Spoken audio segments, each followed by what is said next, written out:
Joining me for a preview are two aficionados of mutually assured destruction in our Los Angeles Bureau nationally syndicated radio talk show host Stephanie Miller, and also joining us equally nationally syndicated radio talk show host Ben Ferguson. Stephanie, let me talk with you. Are these the kind of vice presidential candidates the candidates need at the moment?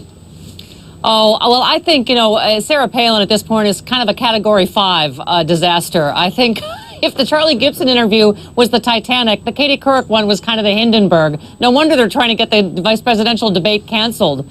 Did you see that move? If John McCain hadn't showed up for the debate, he's like, oh, but we could have it when the vice presidential one is supposed to be. Yeah, but at the same time, many people have said she's not that experienced. Ben, Joe Biden is hugely experienced. For him to be saying things like this ad should have never run is stunning.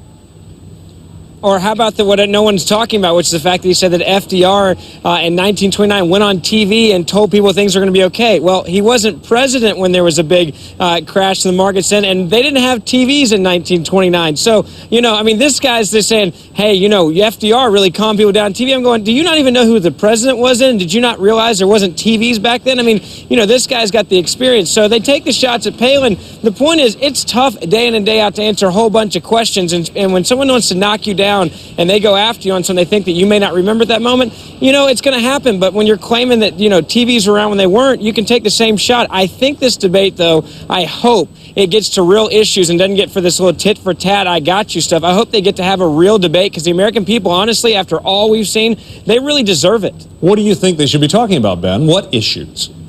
Well, obviously, I think the biggest thing is going to be, that, especially with these two guys, is the economy. They need to be able to talk to you about the economy. They both think that they have more experience than the other person. They obviously need to be talking about energy and gas prices. That's something that should play very well to Sarah Palin's hand. And Joe Biden's going to be the guy that's going to want to talk about national security because he's going to claim that he's shaking more hands with foreign leaders than Sarah Palin has. I hope that Stephanie, jump in here, though. Are those the issues you want, Stephanie, and do you think those will play into your team's Excuse me, that's all Sarah Palin has done is shaken hands. That was her foreign policy speed dating. Same with Barack Obama. She's like with the spokesmodel category. Give Stephanie a chance to jump in here. Star Search. Go ahead, she's like Stephanie. the spokesmodel. She's not even a vice presidential candidate. She's a vice presidential spokesmodel. Since when do you only get photos of her meeting foreign leaders? Stephanie, what You're about not those allowed issues? to ask questions? What about those issues Ben is bringing up there? Are those the issues you want to hear your guy engage Sarah Palin on? Oh, absolutely. I can't wait to hear the foreign policy debate between Joe Biden and Sarah Palin. Please, his FDR thing, I think he misspoke about staying on TV. The fact is, he did try to calm people and clean up after yet another Republican economic mess. So this is exactly what the Barack Obama administration He claimed that a president... He claimed that a president did something that he didn't do and claimed he had this great speech on TV when there wasn't TV. At least own up to it when there's an oops on your campaign. Ben. It's a legitimate oops. That misspeak is the same as saying that you can see Alaska or you can see Russia from your house, and that's foreign policy experience. Not knowing what the Bush doctrine is. Let me ask you guys about something else. I want to get your opinion on something else here. We were looking at the votes missed by some of these folks during the course of this whole thing. John McCain missed 412 votes in the current Congress. Obama missed 295 votes. They're in the top 4 vote missers, as you can see here in this whole process. Let me ask you both a really simple question that I think a lot of normal voters might ask. If we're going to have presidential campaigns that last a year and a half or 2 years, should both parties be saying, if you're a senator, if you're a representative, if you're a governor, you should resign before you run, because nobody else gets to go on a 2-year job interview while keeping their current job and doing it part-time. Stephanie? Well, I don't know if... Go ahead, Steph. He's throwing his voice now. Tom, I think that, that's actually a fair point. And I think it's, McCain has tried this, criticizing Obama for missing a vote when he clearly has missed twice as many, and particularly on some important bills. So I think that, you actually raise a good point. What are the important bills?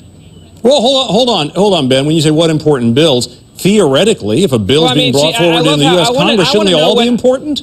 But my point is, I want to know what important bill that John McCain didn't vote on that Barack Obama did vote on. Barack Obama wasn't going to go back to vote on the economy, and John McCain had to literally force him to go to Washington and do his job as a senator, which he has not done. He's had the worst voting record overall of any senator since he got in office. Are you really going to defend?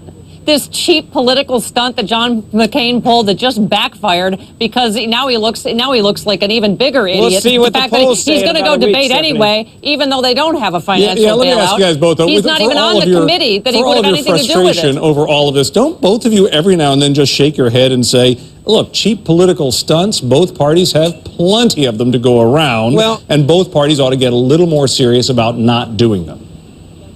Well, name one that Barack Obama has pulled. The economy and what's been going on with the economy. I mean, if it's cheap to go back to Washington and try to fix when, by the way, the biggest bank failure in history happened this past week. You also had the largest Chevrolet dealership because they couldn't get financing, not because of a scandal, closed down in the same week. I think that's a good reason to go back to Washington and do your job like we're talking about as a senator and not fly around the country and say, hey, vote for me. And I have not given an economic package yet, which Barack Obama has not done. And Stephanie, I'll ask you again. I won't interrupt. You know Tell me what his package is for the economy. Very well that John McCain is not even on the committee. He's not even allowed in the room that's negotiating this. Even Republicans have said that he is distinctly unhelpful in this process. Well, as long as we've got folks, as long as we've got folks like you two hashing it out, I'm sure we can get agreement on everything. Good to have you, as always, Ben and Stephanie. Come back. We got a few more weeks to go.